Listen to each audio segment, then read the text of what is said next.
Educational creativity চ্যানেলে সকলকে স্বাগত। আপনারা জানেন 18/8/2026 কোড নম্বর 8 সুপ্রিম কোর্টের justice Sanjay Karol honourable justice Prashant Kumar মিশ্রের বেঞ্চে রয়েছে ডিএ মামলার শুনানি। গঠিত হয়েছে আবারও স্পেশাল বেঞ্চ। ঠিক 2টোর সময় মামলার শুনানি রয়েছে।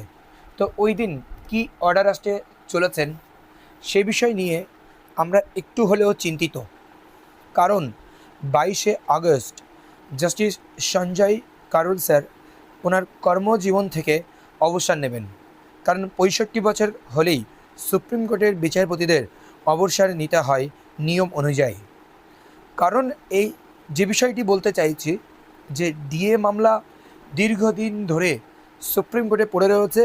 জাস্টিস সঞ্জয় কারোলের হাত ধরেই সেই মামলার গতি পেয়েছে এবং পশ্চিমবঙ্গের কিছু কর্মচারী টাকা পেতে শুরু করেছেন এবং গ্র্যান্ড 8 বেতনভুক্ত কর্মচারীরা এখনও এরিয়া ডি এর কোনো অংশই পাননি।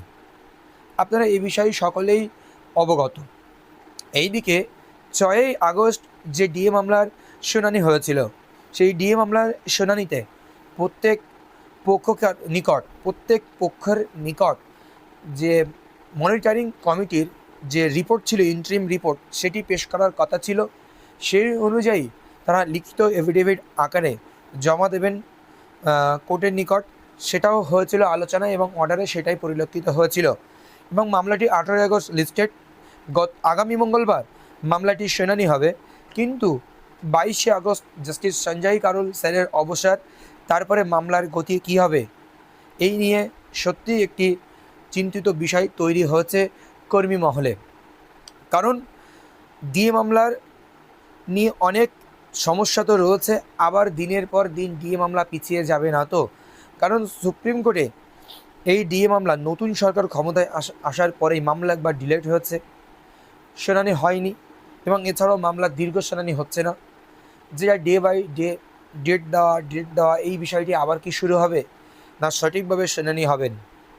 হয়তো 22শে আগস্টের আগেই জাস্টিস কমপ্লেন্স করার জন্য পূর্ণাঙ্গ আবারও একটি অর্ডার দিতে পারেন। কারণ 22শে আগস্ট শনিবার উনি অবসর নেবেন কর্মজীবন থেকে, তার আগেই কিন্তু একটা কমপ্লিট অর্ডার উনি কিন্তু পেশ করতে পারেন। জাস্টিস সঞ্জয় কারোলের সঙ্গে আরেকটি বিচারপতি রয়েছেন জাস্টিস প্রশান্ত কুমার মিশ্র। তো মামলা পরবর্তীতে 22শে আগস্টের পরে নিশ্চয়ই শুনানি হবে, তখন জাস্টিস প্রশান্ত কুমার মিশ্র ওই বেঞ্চে থাকবেন ও চিফ জাস্টিসের পছন্দ মতো আরও অন্য একটি বিচারপতি এই মামলায় যুক্ত হয়ে যাবে শুনানি করানোর জন্য। তো এই বিষয়টি অবশ্যই ঘটবে। আর যেহেতু স্পেশাল বেঞ্চ গঠন হয়েছে, প্রতিবারই ডিএ মামলার ক্ষেত্রে কিন্তু স্পেশাল বেঞ্চ গঠন হবে। কিন্তু একটি বিষয় এখানে পরিলক্ষিত হচ্ছে যে এই এফিডেভিটগুলো জমা পড়ার পরে মনিটরিং কমিটি ইত্যাদি বিষয় বিচারপতি সব কিছু দেখাশোনা করার পর আরও একটি কমপ্লেন্স অর্ডার দিতে পারে। কিন্তু একটি বিষয় আমরা দেখেছি যে রাজ্য সরকার 15% বাদ দিয়ে এআইসিপিআই 85%-এর হিসাবে রাজ্য সরকার ডিএ দিতে চাইছেন। সেই হিসাবটা কোথায় যাবে, বিচারপতি কিভাবে দেখবেন? ও আগের দিন আপনারা জানেন যে ইউনিটি ফোরামের অ্যাডভোকেট করুণা নন্দী ম্যাডাম তিনি তুলে ধরেছিলেন কোনো কর্মচারী এখনও পর্যন্ত 1 টাকাও পাননি। এই বিষয়টাও বিচারপতি কিভাবে নেবেন সেটা আমাদের দেখার বিষয় রয়েছে। তো এখন আমরা দেখে নিই যে নিচের দিকে পার্ট হ্যাজ ম্যাটার হিসাবে এই মামলাটি লিস্টেড হচ্ছে। মোট প্রায় 5টি মামলা এখানে রয়েছে। MA file, contempt petition. MA file রাজ্য সরকার যে এমএ ফাইলটি করেছিল প্রথম দিকে যে তাদের এই কারণে তাদের সমস্যা হচ্ছে এই বিষয়, তৃণমূল সরকারের আমলে যে এমএটি করা ছিল সেই এমএর শুনানি চলছে। Confederation of state government employees and West Bengal 302(1) confederation of state government employees West Bengal, সরকারি কর্মচারী পরিষদ ওয়েস্ট বেঙ্গল, নন্দিনী চক্রবর্তী, সংগ্রামী যৌথ মঞ্চ state of West Bengal, confederation of state government employees West Bengal, unity from through it is convener Shri Debprasad Haldar.